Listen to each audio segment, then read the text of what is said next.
I've already talked about some of Sarah Ferguson's books, and you're right, Sarah Ferguson's resume kind of outshines Meghan's in this department, but children's literature. So Sarah Ferguson wrote A Most Intriguing Lady, 30 other titles. Meghan Markle published The Bench in 2021. This was inspired by her relationship with Prince Harry. How nice. Both women used children's literature to express nurturing, family-oriented themes that counter their often critical press coverage. Do you think that this was, Meghan, really just a tribute to her husband and child? Or again, is this another fast cash? Or again, is this another PR move? Because, around 2021, we are hearing for the first time in the States about bullying allegations. I know the bullying allegations were you heard about them far sooner than we did. But in 2021, we're starting to hear Valentine Lowe's stories. Well, the Bench specifically, the book. I mean, it just smacked on desperation and lack of ideas. I mean, but it was quite dull, wasn't it? And it was. I think they went to America and said, well, what do we do? What projects can we set up to make a bit of money? And this was an easy one.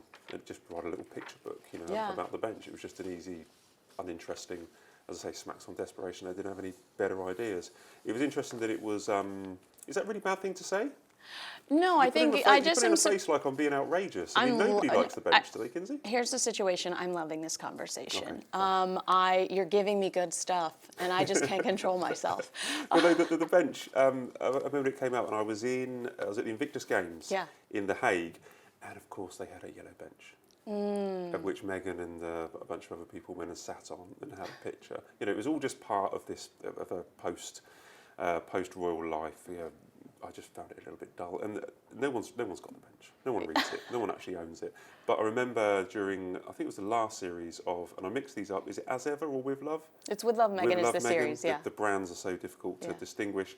Because nothing has synergy. Nothing has synergy, but the book appeared. Do you remember when she bought a bunch of books for someone who said, I can't remember the guy. It was Tan, Guy Tan. It was Tan, and he said, I want some books for his children, and squeezed in there was a copy of The Bench, and that's the first time I've seen it since 2021. That's adorable of her. Nice, Meghan. Nice, subtle product placement. We applaud you. Both women have used the media to try to change public perception of them. When it comes to Sarah, she moved from tabloid scandal to motivational storytelling, and I actually thought Prince Harry was going to and should have gone in the motivational speaking space immediately after leaving the British royal family. I thought that's what Spare was going to be until I heard that it was titled Spare. And then I said, this is not the direction we're going in. Meghan has leaned into lifestyle and media production, trying to reshape her public image around wellness, empathy, and empowerment. Do you think that with Meghan specifically, she's moving the needle at all in the UK, or do you think that people see through it and her brand is Difficult Duchess? The things you just highlighted there, that Meghan, the areas, some of the words you used there just immediately kind of turned me off. Yeah. Right? Welcome to California. There, but some of the phrases, this kind of wellness, etc., and stuff like that, all grand, but it's not exciting. I thought that when Meghan was in the UK, and I had a lot of time for Meghan when she was in the UK. Okay, I thought it was an incredible personality. I remember when James Holt on their Meghan documentary said this was about the right time. If you're writing a story about the royal family, this is about the right time to introduce someone like Meghan. And she gave the impression that she had all these incredible ideas, these strong principles, that she wanted to challenge the status quo, that there were things that she was silenced from saying. She hasn't. And so the things that you just outlined there, the projects that she's done, the Bench, the cookery show and stuff like that, if we're led to believe that she was keeping people awake or emailing people at 5 a.m. in the morning with all these ideas and she wasn't allowed to speak Jam! Now! Yes, I'm a little disappointed that we haven't had this voice that has been standing up for justice across the world or tackling thorny issues. Maybe these thoughts in her head didn't exist when she was here in the UK, or maybe it was just one of her excuses as to why she wanted to leave. But you're not disappointed. She hasn't actually done what we thought, what she promised that she would be doing when she was in the royal family, the things that she said she was prevented from doing. She hasn't ventured into those areas. Well, that's my issue with, I know that this isn't their job to step in and say anything about Prince Andrew, but, you know, Prince Harry said recently in an interview that he wasn't pursuing vengeance with Spare or the Harry and Meghan docuseries. He said he was just trying to hold the family accountable. He was trying to hold people accountable. Well, if you're going to try to hold people accountable, then shouldn't you put some distance between you and Prince Andrew? Meghan says she's a feminist. Well, Prince Andrew is accused, he says he's innocent, but he's accused of being involved in sex trafficking of young women. As a feminist, shouldn't you say we are outraged by these allegations, we're donating to this sex trafficking charity, we're going to speak out or do this or they don't even have to acknowledge Prince Andrew, but we would understand what they were doing if they did go in that direction in some way, shape, or form. And the fact that they really only speak up if it's something that directs them, directly affects them specifically, whether it's online bullying or whatever, I just think it makes their causes look less effective.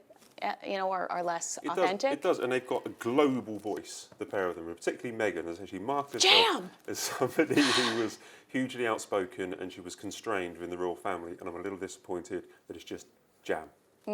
That is very true. Podcast pursuits. I forgot that Sarah Ferguson had a podcast. Did you even know Sarah Ferguson? Was this the one during lockdown? The story time? Yes. Tea Talks with the Duchess and Sarah, her friend, her bestie.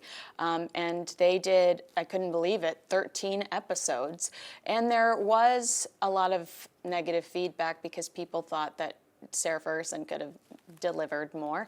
But if we want to talk about negative feedback, we could just roll right into Meghan Markle's launch of her high-profile podcast, Archetypes, which I forget about constantly. I quite liked Archetypes. I'm in a person of one, but I listened to it and I thought, this is what I'm talking about, and my disappointment in the fact that she hasn't actually. She was actually trying to push. No, you not think she was actually trying to talk about things that I found relatively interesting. I thought there would have been a market for it. The new one, Confessions of a Female Founder. It's so dull. But Archetypes. So when she's complaining about how Austin Powers is racist. Austin Powers from 20 years ago. You're not like, girl, you are a day late and a dollar short. Possibly, but at least she was tackling the big issues. As I keep saying the same thing. Maybe I'm labouring a point here. No, I like your opinion. I like outspoken Meghan if she's tackling, injustices or prejudices that she sees in the wider world, because that's the person that I was sold was marrying into the royal family. True. Because she was complaining about she's being silenced. Yes. But no, I actually quite like Archetype. She has some good guests on it. But the Confessions of a Are Female you a Paris Hilton fan? I am. I like Paris Hilton.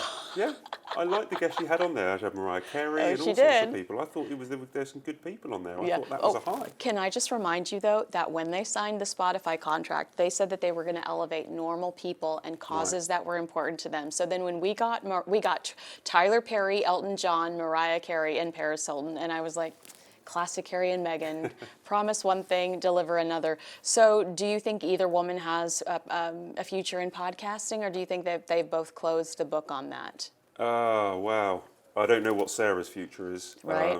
That's going to be really, really tricky. I would podcast with Sarah Ferguson.